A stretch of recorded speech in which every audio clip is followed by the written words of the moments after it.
نفسیات ہماری روزمرہ زندگی کے بارے میں کہتی ہے۔ نفسیات کہتی ہے کہ 90% لوگ اور بھی زور سے ہنسنے لگتے ہیں جب وہ یہ بتانے کی کوشش کرتے ہیں کہ وہ کیوں ہنس رہے ہیں۔ جو بچے سخت والدین کے ساتھ دباؤ والے ماحول میں بڑے ہوتے ہیں، ان میں اکثر بچے احساس کمتری کا شکار ہو جاتے ہیں۔ کچھ لوگ بغیر الارم کے اسی وقت اٹھ جاتے ہیں جب وہ اٹھنا چاہتے ہیں۔ اصل میں یہ قدرتی دباؤ کی وجہ سے ہے۔ مطالعہ سے پتہ چلا ہے کہ اگر کسی انسان سے موبائل کھو جائے تو اس سے موت کے قریب ہونے والی تکلیف کا احساس ہوتا ہے۔ اگر آپ چاہتے ہیں کہ کوئی آپ کی بات سنے تو بات چیت کا آغاز اس جملے سے کریں: مجھے آپ کو یہ نہیں بتانا چاہیے۔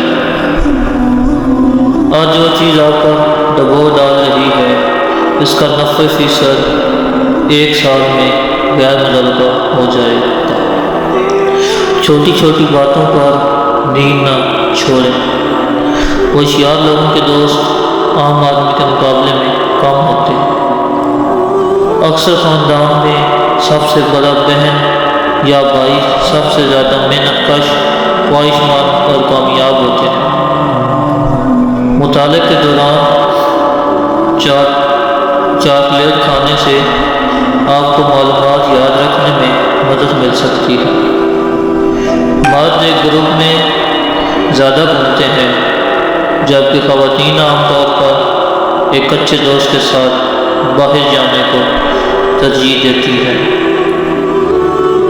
اگر آپ ہمیشہ اس بارے میں پریشان رہتے ہیں کہ دوسرے آپ کے بارے میں کیا سوچتے ہیں تو آپ کبھی خوش نہیں ہوں گے۔ کافی یا چائے پینے سے آپ زیادہ پرجوش، متحرک اور ایکٹیو ہو جاتے ہیں۔ کبھی بھی اس سے کم چیز قبول نہ کریں جس کے آپ مستحق ہیں۔ یاد رکھیں کہ آپ لوگوں کو دیکھتے ہیں کہ وہ آپ کے ساتھ کس طرح کا سلوک کریں۔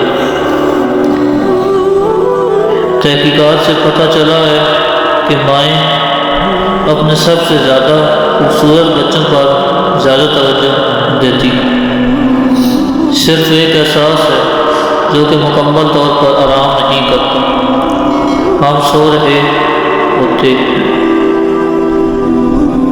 اپنے آپ سے باتیں کرنے سے آپ کا موڈ بہتر ہو سکتا ہے، آپ کی ذہنیت میں اور خود اعتمادی میں اضافہ ہوتا ہے۔